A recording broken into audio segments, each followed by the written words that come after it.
Greetings from the International Labour Organization and its Cooperatives unit, where we are commemorating our 100th-year anniversary. And on this occasion, we are talking with a series of cooperative leaders, practitioners, researchers, policymakers from around the world. Today, we are happy to welcome Hans Lind from Sweden. He's currently the interim country representative for Colombia and senior advisor on cooperative development at We Effect, based in Brussels. And he has also served in different roles in We Effect, including as regional director for East Africa. We are very happy to have you with us, Hans. Thank you for joining us for this interview. Welcome. Thank you for inviting me.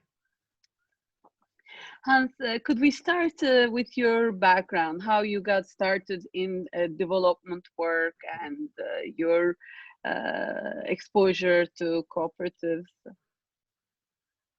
Yes, Imran. Well, I have a bit slightly different background than most people in the cooperative world, because I'm a social worker, a family therapist by origin, and as I'm bilingual, my mother was Finnish, my father Swedish. I spoke both Finnish and Swedish when I grew up. So my first work after graduation was to work with immigrants from Finland, because in the 60s, 70s, 80s, there was a huge influx of immigrants from Finland to Sweden due to unemployment in Finland and poverty. So my first work was to work with immigrants as a social worker, and then I went into working with refugees arriving in Sweden. And then suddenly I went to training with Save the Children Sweden on how to work with unaccompanied refugee children and children affected by war. I got to know that organization, and suddenly there was an opening with them as social worker in Mexico, Central America. So I just crossed the Atlantic and started my development work in the early 90s in Central America, which then was very much affected by armed conflict, Guatemala, El Salvador, Nicaragua. And from that day, I've been working in this area. Over 20 years with Save the Children, but the last 7 years with We Effect. And the cooperative world, if I knew that the cooperative world better when I was doing my 20 years with Save the Children in various locations in the world, I would have collaborated much more with We Effect than I actually did. And since then, what has been the nature of your engagement with cooperatives, also farmers, organizations you worked with in your field work, both in Latin America and Africa? Well, during the years with Save the Children, it was not much connection with cooperatives, and that's a pity. That should have been much more. But since I worked with We Effect, I was, for the first 5 years of my working with this organization, the regional director in Eastern Africa for Kenya, Uganda, Tanzania, and we worked through local partners, and 80% of the partners are cooperatives, farmers cooperatives, or financial cooperatives, or housing cooperatives. And we had, I think, more or less around 40 different partner organizations we worked with in those 3 countries. And that led us, of course, to lots of field trips, visiting the cooperatives, having tea with the coffee cooperatives, because they didn't drink coffee themselves, but slowly they started drinking coffee when they had this visit from the Swede who demanded coffee in a coffee cooperative. And yes, but the last 2 years I've been based in Brussels, working with We Effect's work towards the international networks where we are members of, like the International Cooperative Alliance, like the AgriCord, which is a network of agri-agencies, EULAT, which is a human rights network for human rights in Central America, but also as a liaison officer towards ILO, for example, FAO, and other UN organizations. In fact, We Effect is a Swedish non-governmental organization that's involved in international development, but it used to be the Swedish Center for Cooperatives and works a great deal with cooperative development. Is that not so? Mm. Yes, we were created 1958 as a result of a fundraising campaign during a General Assembly meeting of the International Cooperative Alliance. So we are 62 years old. And our first name was actually brilliant, but we lost it. It was Cooperatives Without Borders. Oh, That was the wow. first Swedish name, Cooperation Utan Gränser, which is because the fundraising campaign was called Without Borders. And so we actually had that name first, but then we lost it somehow, and because we're then called internationally Swedish Cooperative Center, but 2013 we changed name to, as I understand, the board's thinking then was that cooperatives are not really what young people know about, so it was difficult to explain that. But it's different now. I think that young people now know much more of cooperatives now than before, and we're still owned by the Swedish cooperative movement. So we have 60 plus cooperative companies or organizations who own us, who sort of form our General Assembly and select our board. So all the board members are coming representing different cooperative companies. And there is a strong cooperative movement in Sweden, consumer cooperatives, agriculture, finance. Could you tell us a bit about the Swedish cooperative landscape? Well, Sweden has 10 million inhabitants, but 18 million Swedes are members of cooperatives. Because people are members different, like consumer cooperatives or so on. But I think not everybody knows that they are member of cooperatives, but we still have like the second largest insurance company is a cooperative, the cooperative bank, the consumers cooperatives. But it was much stronger in the 60s. I think consumer cooperative shops had like 65% of the market in the 60s. Now they're down to 20% more or less. But it's cooperative housing, right? Oh yes, I think 10% of all Swedes live in a cooperative, an apartment which is a part of a cooperative. So it's very strong. There are two very large cooperative housing companies in Sweden, or organizations. What do you think, in your experience, is the role of these community-based, self-help, mutualism, principle-based organizations? It doesn't have to be necessarily only the legal form of cooperative, but the solidarity-based organizations in development, in sustainable development, in alleviating poverty, or in child labor, eliminating child labor or improving child welfare. I think what I see in the countries I worked in is what I can read about what happened in Sweden 120 years ago. People getting organizing their own shops so they could avoid being in debt to a private shop owner who many times cheated them, or like there's a story about mixing sawdust in the flour.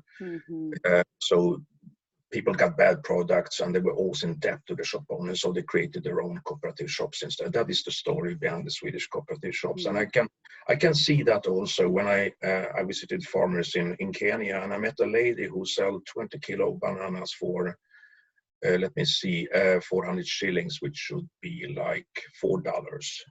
And then a neighbor, a man, who sold the same amount of bananas for 5 times higher the price. And what's the difference? He could negotiate, and he had access to, he knew the market prices. He knew what he could, what payment he could ask for his bananas, while the lady was alone. But if she would have been a member of a cooperative, they could have sold tons of bananas to a much better negotiated price. And then I could see dairy farmers getting double amount of payment for the milk if they were members of a cooperative than the farmers next door who were not members of a cooperative. So I think this of getting together, learning from each other, but also negotiating together, having a greater power, also being able to sort of make decisions that helps you sort of get further with your life. Because you have the ability of making choices because you're a part of a larger organization. If you're alone, it's very difficult to sort of have options in your life. But if you belong to a strong organization, then you have the ability of doing that. And for children, it's also a way of getting to understand how democracy can work, because you're a part of an organization where one member has one vote. Mm. And you can take decisions of larger issues, not only what is in your private life, but what sort of is the issues for the whole community. Mm. And in your experience in East Africa, how well did cooperatives work, the grassroots cooperatives? What were some of the challenges they faced, internal or external, to the cooperative? Hmm. Well, there's both. There's been sort of backlashes as 10 years ago. There's been cooperatives that were badly managed. They grew too big. The some distance from the board to the member was too large. There was corruption cases. But I also see in the cooperatives as really thriving well, which is really doing good for the community. As a coffee cooperative in Machakos, Kenya, where they were not only organizing the coffee farmers, but also people who didn't have any coffee trees. Poor ladies, women living in poverty in a very dry area where coffee could not grow, but they had sisal plants instead, so they organized them to produce products of sisal, baskets, or mats, that sort of things. And so you can see cooperatives also looking at the benefit of the whole community, not only its own members. So yeah, I think cooperatives are really sort of improving their work very much. And I think it's basically because they have a change with each other. Members can see how another cooperative works and see why are they doing so well and we are not doing so well. How could we do this differently? The Cooperative University of Kenya has a really good training on leadership. Leadership for Change is called. And half of the members or the students in that training are women. And there was one lady who went through the training. She went back home and she was elected the chairperson of her cooperative. And one man said, "No, I will not be led by a woman. I will lead this cooperative." And 6 months later, he came back because he saw how well the cooperative was doing. That's a good story because it really shows that if you have good leaders in cooperatives, leaders who know what the cooperative needs, then they attract new members, or even can get back the members who leave when they don't accept being led by a woman. If you were to compare your experience working in Central America and your experience in East Africa with grassroots organizations, how are they similar or how are they different? What lessons can be learned from each other? Well, in Latin America, the sort of grassroots movements are much stronger. They have a longer history, and the popular movement is really strong. Civil society has always been quite strong in the Latin American countries. And there was a period 10 years ago when I was working, I was then based in Peru as a regional director for Save the Children Sweden, where many countries in Latin America had former civil society activists chosen as presidents. And that was 10 years ago. It's not the case anymore. Now the presidents are a different kind of presidents in many countries. But that led to a really good collaboration. Like we had in Peru, we had this coordination group, civil society, church, local governments to fight poverty, which were really good sort of platforms for collaboration in the sort of different districts of the country. I see now there's more backlash, there's more shrinking space for the civil society, and that goes both in Latin America as in African countries as well, unfortunately. And they see, I was in a meeting in Kenya where a politician didn't call us civil society, he called us evil society, which is not good, of course. So unfortunately, there is a backlash going on, but yeah, one cannot give up the hope. There is still good sort of seeds planted here and there, and we will continue. You mentioned when we got started that you work with AgriCord. You're on the board, I believe, of AgriCord. What does AgriCord do, and what are the organizations that are represented in it? if you could share with us. AgriCoop is a network of 13 agri-agencies and their constituencies, which are the farmers' federations who are behind each agri-agency. Like for us, it's the Swedish Farmers Federation. And we have members from Europe and also one African member from Senegal, as Prodep, and one member from Philippines and one member from Brazil, but it's really Europe dominated still. We're not all alike. We complement each other. Our joint program is a program called Farmers Fighting Poverty, where we support farmers organizations, farmers cooperatives in a number of countries in Asia, Africa, and Latin America. AgriCoop has been around for more than 15 years. And the benefit is that we have one voice when we negotiate with donors. And we can also say that if you support us as a network, we can sort of mutually work together with our different experiences and knowledge. And we can sort of reach together to quite many countries. So WeAffect works in 23 countries today, but AgriCoop together works in more than 60 countries. In some countries, we have several agencies working, but in other countries, there's just one agency working. But together, we reach millions of farmers.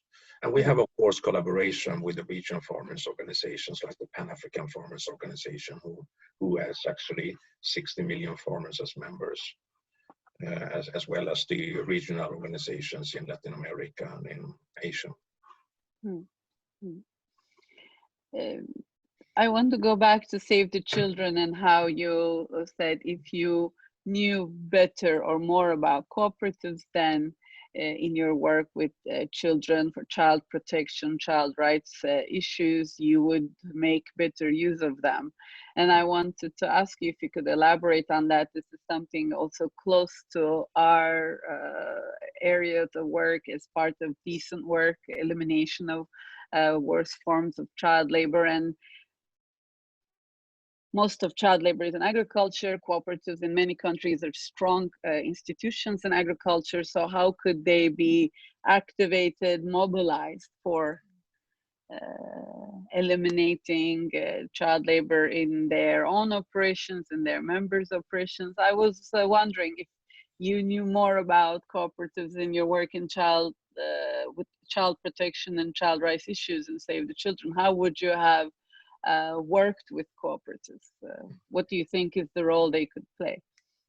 The closest we came to cooperatives were actually the organizations that the working children themselves created, which was a good platform for them to sort of fight against or